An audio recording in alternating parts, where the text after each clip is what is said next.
kenapa disebut Al-Fatihah? Karena dia menjadi surah pembuka dalam Al-Quran yang sifatnya sempurna dari awal sampai akhir tanpa celah. Disebut juga Al-Fatihah wabiha tuftahul qira'atu fis salawat. Fis salawat, jama' dari salat. Salawat, jama' dari salat. Wabiha tuftahul qira'atu fis salawat. Dan Al-Fatihah ini adalah bacaan pembuka dalam salat. Bacaan pembuka dalam salat. Ya, surah pembuka dalam salat dibuka dengan Al-Fatihah. Jelas ya? As-salawat jama' dari salat. Ingat, jadi semua salat dibuka dengan Al-Fatihah. Tidak bisa ditinggalkan. Kalau iftitah bisa enggak dibaca, Al-Fatihah tidak. Anda salat misalnya sendirian, munfarid, harus baca Al-Fatihah. Tidak dibaca, gugur salatnya batal, harus diulang. Iftitah boleh dilewat. Allahumma ba'id boleh tidak dibaca. Wajjahtu boleh tidak dibaca. Allahu akbar kabira boleh tidak dibaca. Tapi Al-Fatihah tidak dibaca, batal salatnya. La salata liman lam yaqra bi Fatihatil kitab. Tidak ada salat orang yang sengaja meninggalkan bacaan Al-Fatihah. Kecuali dalam kondisi makmum mengikuti bacaan imam. Boleh. Ya boleh. Apa dalilnya? Hadis dari mazhab Hanafi, hadis dari Nabi sallallahu alaihi wasallam, "Innama ju'ilal imamu liyutamma bihi fa qira'atul imam qira'atul ma'mum." Adapun imam dijadikan untuk diikuti, maka bacaan imam sudah termasuk kemudian mencakup bacaannya makmum. Jadi kalau Anda kemudian salat, tiba-tiba misalnya ingin mendengar bacaan imam saja, boleh dalam mazhab Hanafi. Mazhab yang lain tetap diikuti bacaannya walaupun dalam hati. Makanya imam berikan jeda dengan dua cara. Satu setelah waladhdallin atau setelah bacaan-bacaan yang dibacakan setiap ayatnya. Bismillahirrahmanirrahim. Jeda dulu. Diikuti di belakang oleh makmum dalam hati. Jangan terlalu keras. Ya, kalau keras ya apa bedanya imam dengan makmum? Ya. Jelas ya? Atau jeda setelah waladhdallin. Amin. Berikan jeda yang setidaknya memberikan kesempatan makmum membaca paling sedikit 3 ayat. Bismillah misalnya, Alhamdulillah, Ar-Rahmanir-Rahim. Atau kalau dia Alhamdulillah, Ar-Rahmanir-Rahim, Maliki Yaumiddin. 3 ayat paling minimal. Apa kiasnya? Surah Al-Kautsar, batas minimalnya 3 ayat. Kalau sudah 3 ayat dipandang sah, kemudian membacakan Al-Fatihah. Kalau ini kemudian imamnya sudah ruku', walam yakul lahu kufuwan ahad, Allahu Akbar. Ruku' imamnya, Anda datang langsung ruku', takbir dulu, ruku', Allahu Akbar, ruku'. Ruku adalah rakaat dalam bahasa Arab. Ruku itu seakar dengan rakaat. Artinya kalau sudah dapat ruku, dapat 1 rakaat. Gak usah nambah lagi. Jangan nambah lagi. Ingat kalau nambah berarti jumlah bilangannya bertambah. Soalnya langsung ruku. Tapi Ustaz saya gak baca Fatihah. Tadilah hadis tadi yang dimaksudkan. Kalau gak sempat baca Al-Fatihah dari makmum, makmumnya dalam posisi ruku, langsung ikut ruku bacaan Al-Fatihah. Anda diikutkan pada bacaan makmum. Innama liyutamma bihi qira'atul imam qira'atul makmum. Bacaan imam mewakili bacaan makmum. Jelas. Batasnya ruku dapat 1 rakaat. Tapi kalau sudah i'tidal tidak dapat 1 rakaat. Tambah baru kemudian. Jadi kalau sudah imamnya ruku, takbir langsung ikut ruku. Jangan paksakan baca lagi, nanti imam i'tidal antum ruku enggak sampai. Dan jangan sengaja menunggu imam ruku.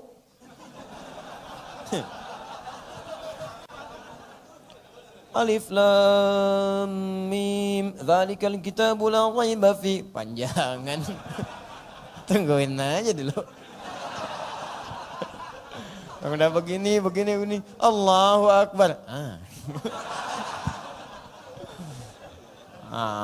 Itu tidak sempurna salatnya. Mesti diulang dia karena sengaja meninggalkan Fatihah. Biqasdin, niat banget pengen ikut ruku. Ya, biqasdin, tarkul Fatihah biqasdin. Meninggalkan Fatihah karena memang niat banget pengen begitu. Ya, itu hal yang salah yang diniatkan. Jelas ya?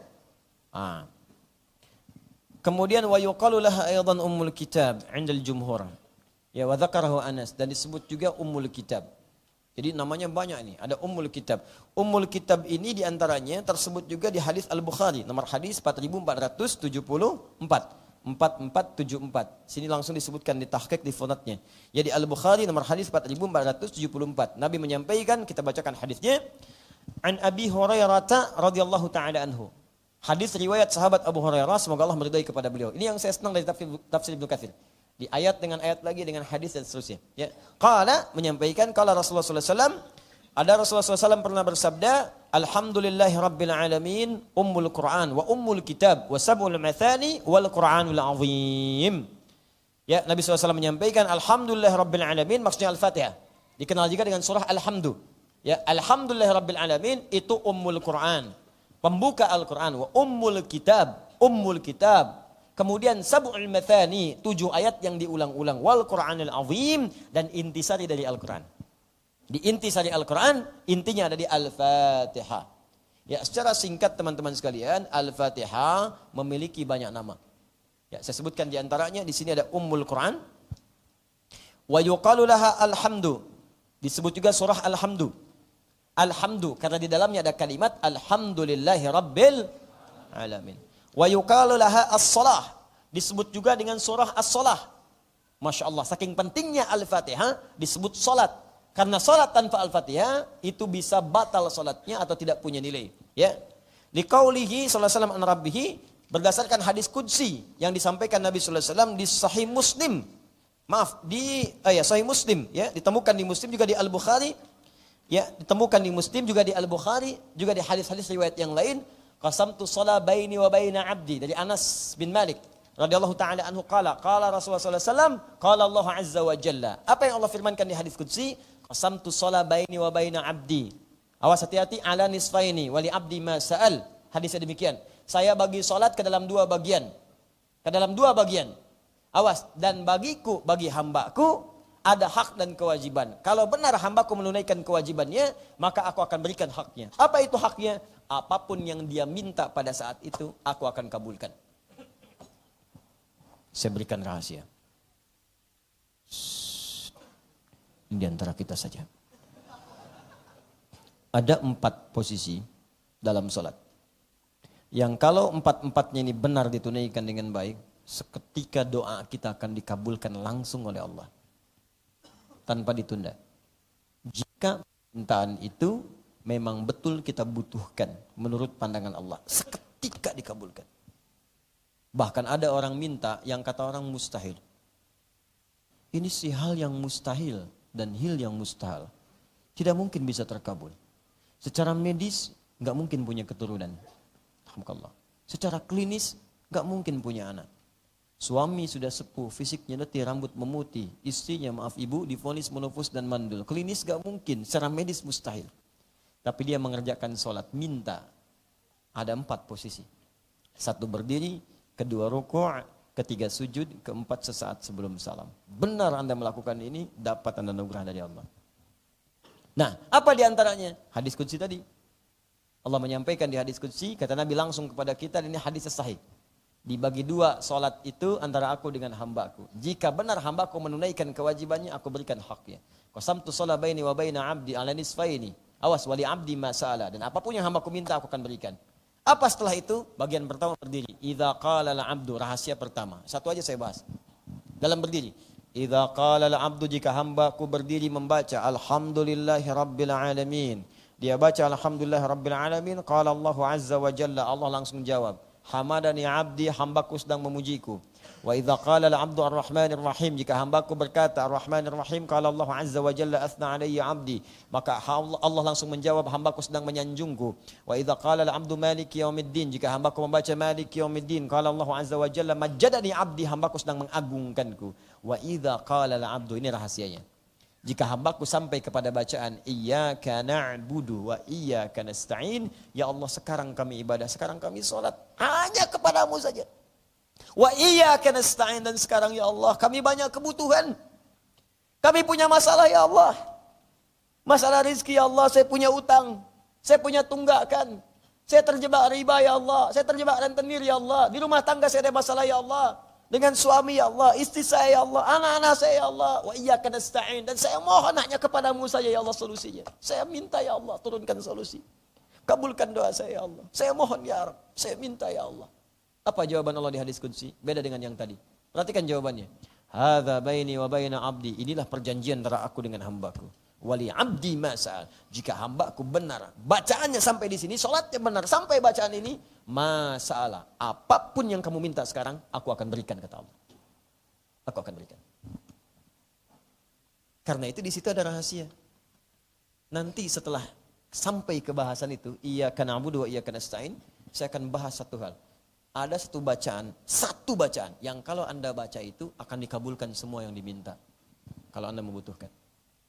Nah, apa bacaannya? Nanti, kan kita baru mulai pembuka Al-Fatihah. Bismillah aja belum. Sabar ya. Saya belum tahu kapan pertemuan keberapa, mungkin akhir tahun deh. Nah, tapi ada, itu poinnya ada. Pertanyaannya dalam salat minta enggak? Anda minta enggak? Nabi Zakaria ada keperluan minta dalam salatnya, berdirinya. Makanya sholat itu disebut doa. As-sholatu hiya doa. Sholat itu doa buat minta. Dari dulu orang sholat. Nabi Musa sholat. Quran surah 20 ayat ke-14. Nabi Isa sholat. Quran surah 19 ayat 31 sampai 33. Nabi Zakaria sholat. Quran surah ketiga ayat 38 sampai 39. Nabi siapa lagi misalnya? Ismail salam sholat. Quran surah 19 sampai dengan ayat ke-55-nya. Sholat, semua sholat. Sholat. Kita sempurna. Kenapa? Dalam sholat ada permintaan. Makanya Nabi Zakaria divonis gak mungkin punya keturunan nih. Istri kondisi begini, mustahil punya keturunan. Sholat, minta dalam sholat, dalam berdirinya. Begitu saat berdiri, minta. Ya, qala rabbi habli min ladunka dzurriyyatan thayyibah. Ya Allah, mereka mengatakan aku gak mungkin punya keturunan. Istriku divonis menopause dan mandul. Mustahil punya keturunan. Saya minta darimu saja ya Allah, yang tidak punya batas dalam pemberian. Innaka sami'ud du'a, engkau pasti mendengar doa hamba. Ada yang maha mendengar tidak mengabulkan. Kepada siapa lagi hamba mesti minta ya Rabb? Apa yang terjadi setelah itu? Turun jawaban. Langsung baru berdoa, turun jawaban. Sholat belum selesai. Baca Ali Imran ayat 38 sampai 39. Ayat 39-nya, fanadathul malaikah. Langsung turun malaikat menyeru.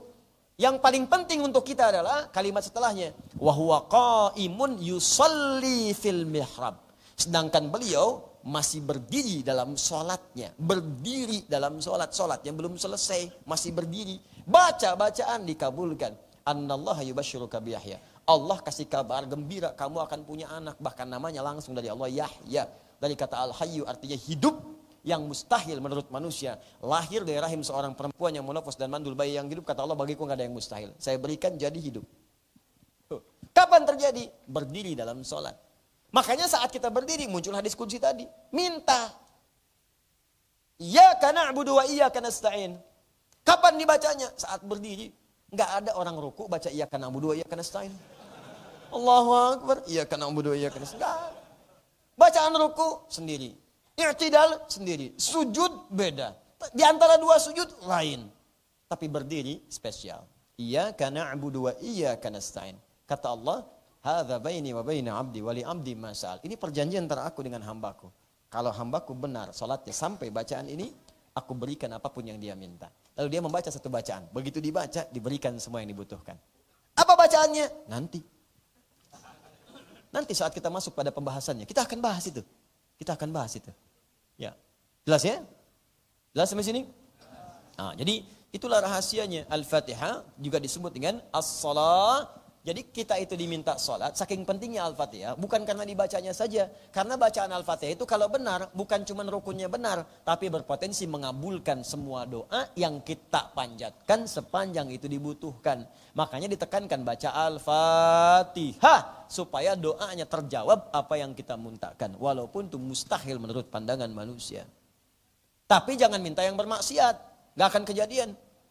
Memang mustahil, tapi mungkin bisa. Saya sholat akan baca. Ya Allah, dia memang sudah bertunangan, janur kuning tapi belum terpasang. Kalau bisa gagalkan, ya Allah pertunangannya nggak bisa. Enak aja, nggak bisa. Nggak ada yang seperti itu ya. Jelasnya, Al-Fatihah bisa mengabulkan semua doa. Mudah-mudahan proyek dia gagal besok saya sholat. Mustahil. Itu tandanya hati Anda bermasalah.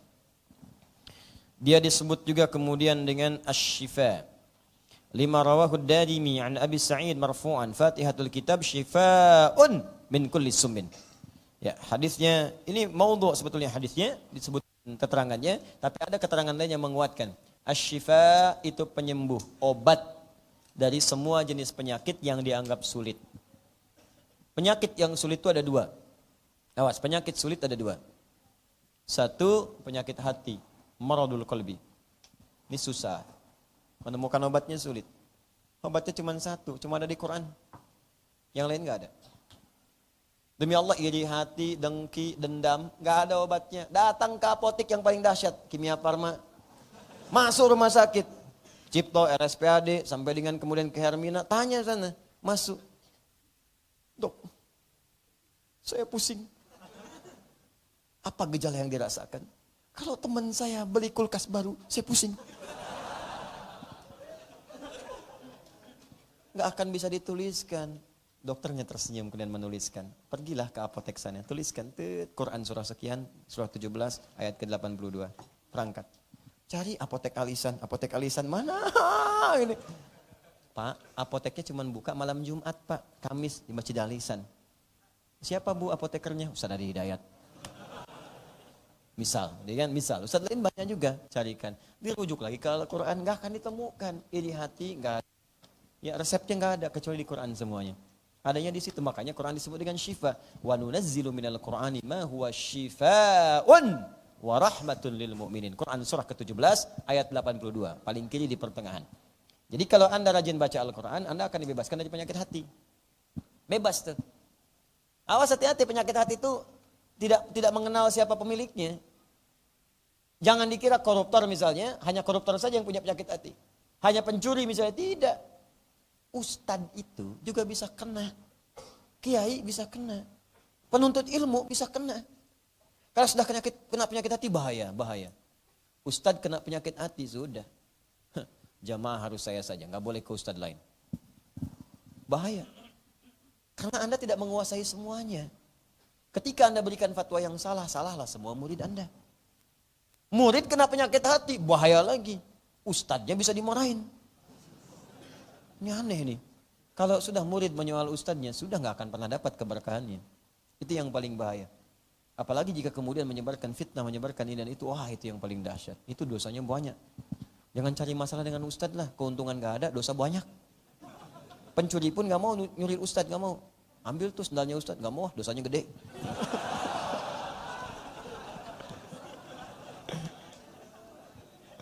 Paham ya? Syifa. Nah itu satu. Jadi kalau rajin-rajin baca Quran, penghafal Quran, insya Allah itu penyakit hatinya akan dihilangkan oleh Allah. Hilang. Kalau menghafal Quran masih ada penyakit hati, berarti menghafal Qurannya salah. Karena menghafal Quran itu kalau dekat dengan Quran, itu nggak akan ada seperti itu. Yang rajin baca Quran nggak ada penyakit hati. Makanya rajin-rajinlah pejabat, rajin baca Al-Quran. Rajin. Ya, maaf ini, pedagang, pengusaha rajin baca Al-Quran. Supaya bisa paham kalau orang lain bisa lebih maju, jangan sakit hati, belajar. Karena rezeki sudah ditetapkan, gak usah marah-marah. Oh sampai sibuk bikin rezeki orang, sampai gak tidur semacam-macam, rezeki sendiri gak dikejar pada akhirnya. Ketemulah rezekinya di rumah sakit, di opname, datang rezeki. Udah, capek penyakit hati itu, capek. Ya kalau gak percaya silakan aja, capek. Kalau sudah rezeki ditetapkan, apapun bentuknya, jodohkah itu? Ya, apakah materi? Sudah gak apa-apa. Ya sudah, kita perbaiki diri kita. Ambil Al-Quran, mendekat kepada Allah, bacakan dia, lalu bertawakal kepada Allah. Ya, minta kepada Allah. Ya Allah, sentuhlah ia tepat di hatinya, supaya ia jadi milikku untuk selamanya. Wow.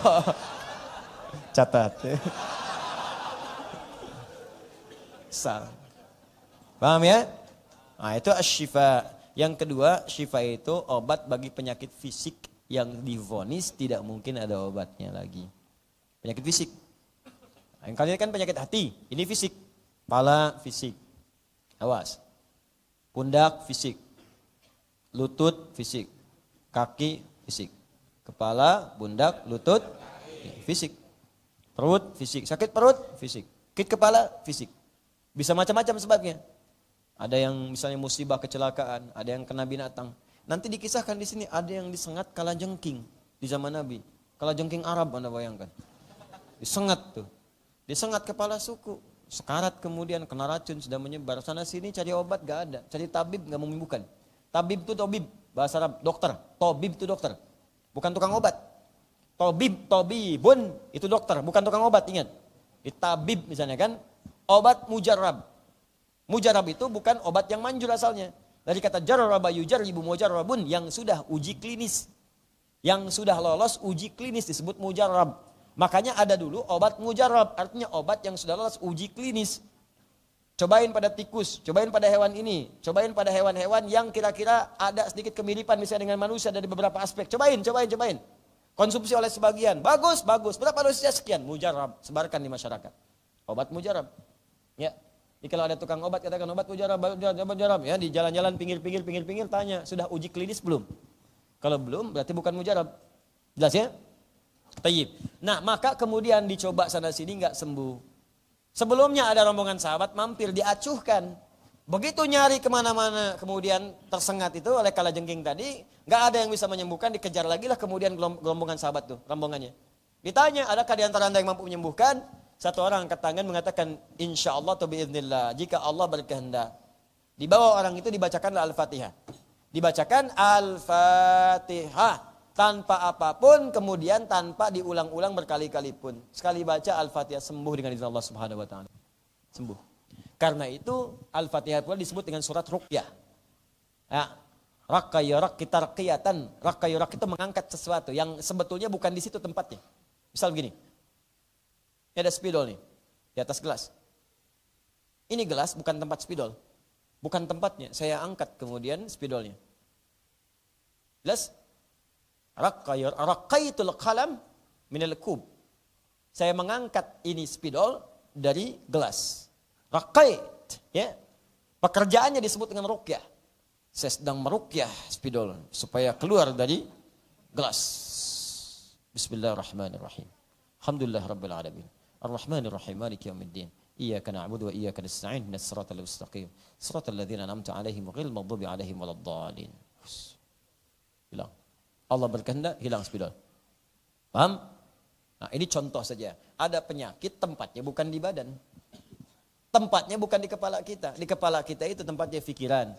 Di badan kita tempatnya nilai kebaikan. Tiba-tiba ada penyakit. Dari mana datangnya? Medis sudah nggak mungkin mengatakan ini mustahil pak. Ini nggak bisa pak. Kayak masukkan obat sudah nggak bisa. Mungkin tunggu saja pada waktunya. Maksudnya apa dok?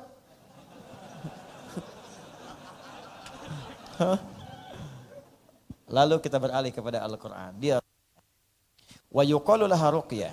Li hadits Abi Sa'id fi sahih. Ya? Awas, disebut juga ruqyah karena hadisnya Abu Sa'id dalam As-Sahih. Hina raqa biha ar-rajul al-salim faqala lahu Rasulullah sallallahu alaihi wasallam wa ma yudrika annaha ruqyah. Ketika beliau memberikan kemudian ruqyah kepada seorang tadi yang terkena tadi, ya, terkena racun dari kalajengking tadi, di ruqyah bacakan Al-Fatihah, bacakan sampai sembuh. Begitu sembuh diberi hadiah, kambing cukup banyak. Dibawa ke Nabi karena takut itu gratifikasi. Tuh, bayangkan sahabat Nabi. Wih, saya bacain Quran dikasih kambing, takut gratifikasi. Takut gratifikasi. Anda bayangkan. Ini kalau iman sudah ada itu, sekecil apapun dipertimbangkan apakah Allah ridho atau tidak. 1 rupiah pun. Umar bin Abdul Aziz diangkat jadi khalifah. Kekuasaannya besar, datang ke istananya. Datang kemudian saudaranya bertamu malam-malam. Ketika bertamu langsung buru-buru matikan lampu. Bingung kemudian saudaranya, nyalakan lilin, dinyalakan. Kenapa engkau matikan lampu, nyalakan lilin? Kata Umar bin Abdul Aziz, saya mohon maaf. Ini lampu fasilitas negara. Anda kan datang ke sini sebagai pribadi karena saudara. Karena bawa keperluan pribadi, maka saya pun menggunakan hak pribadi yang punya saya. Lilin saya nyalakan. Saya takut ketika saya gunakan lampu, hisabnya berat di sisi Allah Subhanahu wa taala. Karena itu milik negara. Wah, kalau seperti itu aman kehidupan. Tidak ada plat merah digunakan kepentingan pribadi. Maaf. Ya, contoh. Spesifiknya apa Ustadz? Oh, tidak perlu. Ya, tidak perlu. Itu contoh saja dan bisa dirasakan oleh masing-masing. Kecuali negara mengizinkan, silakan. Digunakan untuk kepentingan tertentu. Kalau tidak jangan dipakai, berat di mata Allah Subhanahu wa taala. Berat hukumannya. Hati-hati. Motor plat merah punya negara. Izin dulu kalau ingin menggunakan pribadi. Diizinkan silakan, tidak jangan. Mobil plat merah, hati-hati. Pakai silakan, tidak jangan. Fasilitas boleh kalau diizinkan, tidak jangan. Kalau Anda beriman, kalau tidak ya silakan saja neraka. Ya, kalau tidak ada bekal amalnya. Kalau merasa punya iman jangan coba-coba. Jangan coba-coba. Berat di sisi Allah Subhanahu wa taala. Paham ya? Makanya lihat-lihat dulu, hati-hati kalau pakai fasilitas-fasilitas itu. Anda pejabat, Anda direktur, ya awas di kantor ada fasilitas telepon. Tanya dulu telepon ini boleh dipakai kemana saja. Jangan sampai telepon kantor dipakai keperluan pribadi. Saya pernah ditelepon oleh kolega saya. Perusahaan besar BUMN ditelepon. Assalamualaikum Ustaz. Di mana Bu ya sekarang Ustaz? Sebentar. Antum pakai telepon kantor, telepon pribadi. Kantor, jangan. Tutup saya telepon pakai handphone. Tutup saya bilang, jangan pakai telepon kantor. Oh ya udah, ganti telepon. Nanya kabar, nanya itu. Sebetulnya saya mau pesan jadwal lewat kantor katanya kan untuk keperluan di kantor. Balikin lagi telepon kantor. Antum tanya kabar, tanya ini, tanya keluarga. Keperluan keluarga, ganti telepon biasa. Saya yang telepon. Dulu Bung Hatta begitu. Bung Hatta itu punya anak. Kalau nggak percaya tanyakan deh sama anaknya Bu Mutia itu, Mutia Hatta. Saya kalau nggak salah saya dengar kisah itu. Sedang kuliah di luar, kemudian mau tulis surat ke KBRI. Pakai kertas yang kopnya KBRI. Disuruh dinasehati, jangan pakai kertas ini karena ini kepentingan negara. Kamu kirim surat kepentingan pribadi, pakai dengan kertas pribadi. Bung Hatta. Masya Allah, orang tua kita itu dulu luar biasa. Allah semoga Allah ridhai, semoga Allah rahmati. Masya Allah. Ya Haji Agus Salim, luar ikhlas.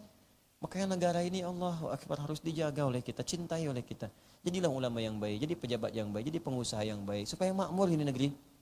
Berkah, karena ada rahmat Allah di sini, atas berkat rahmat Allah yang maha kuasa. Hindari hal-hal yang tidak baik, kerjakan yang baik-baik. Ya, insya Allah saya pun kirimkan murid-murid nanti berangkat ini. Coba kalau balik lagi bangun negara kita. Mungkin Anda pulang saya wafat, Anda bangunlah yang baik-baik. Jadilah guru-guru yang baik. Pulang, saya seleksi se Indonesia. Kemarin kami seleksi ada sampai 500-600 orang. Disaring lagi 113 orang. Kepilih 10 orang. Saya mohon maaf, karena malam ini namanya saya harus setorkan tuh ke Al-Azhar untuk ikut pendidikan da'i. Saya pilih, ya nanti disetorkan ke sana. Insya Allah tahun depan nambah 50-100 orang. Sekarang permulaan ada 10 orang, belajar 2 bulan dari sana, pergi lagi sini pulang. Ya, jadilah kemudian da'i yang baik. Ajarkan ke kampung-kampung halaman. Satu provinsi saya pilih 1, paling maksimal 2. Ya, nanti yang ke Sudan 25 orang. Dijemput nanti oleh tokohnya di sana 3 orang. Tapi saya minta pertimbangan, tolong jangan pulang dulu, jangan pergi dulu. Biarkan mereka Idul Adha dulu di sini. 2 pekan setelah Idul Adha akan berangkat 25 orang. Ke Turki besok nanti ada yang pulang sini. Kita berikan tiket untuk liburan, ketemu keluarganya. Ya, ada 13 orang. 1 orang pilih belajar dulu bahasa Turki di sana. 12 orang pulang untuk liburan. Supaya mereka pulang bangun negeri. Saya tidak minta apapun dari mereka. Ayo jadi murid yang baik, berangkat kemudian pulang lagi sini. Ayo bangun bangsa, bangun kampungmu, belajar yang baik, sampaikan risalah, ikhlas, jangan minta apa-apa untuk urusan materi. Allah pasti akan cukupkan. Ya, jadi biasakan kita bekerja dengan niat yang baik, urusan dunia bangun bangsa dengan baik, bangun kampung halaman, jangan berselisih, ya datangkan kemuliaan-kemuliaan, wafat kita tenang. Jangan cari musuh, nggak enak. Musuh kita sudah ada, setan. Udah ngapain cari musuh yang lain? Musuhnya sudah ada, setan. Gimana bentuknya Ustaz? Gak usah pengen lihat, tar dari kiamat ketahuan. Dan dia tuh luar biasa, dibocorkan di Al-Quran. Nanti musuh ini, saking dahsyatnya, dia akan berpisah dari Anda. Gara-gara setan ini, ya Allah saya menjauh darimu. Kata setan jawabnya apa? Saya gak maksa. Saya cuma goda, situ yang ikut. Saya gak maksa. Setan Betawi kayak ini orang. Ya. Saya enggak maksa. Ana la ujbiruka, anta alladhi tattabi'uni. Masya Allah, setan Arab. Dia bilang saya cuma berikan waswas, saya enggak maksa. Setan memang begitu, setan mana yang maksa? Alladhi yuwaswisu fi. Makanya setan bilang, kamu sendiri yang ikut saya. Kalau enggak ikut, enggak akan ke sini kamu. Ditimpakanlah kemudian siksa yang sama pada keduanya. Jelas ya? Setan tuh enggak, maaf ya, setan tuh penakut, enggak ada pemberaninya. Ya, awas, sungguh setan itu wali bagi yang tidak beriman, yang jauh dari Allah. Kalau antum dekat dengan Allah, nggak akan berani setan kepada anda. Tantangin, nggak akan keluar.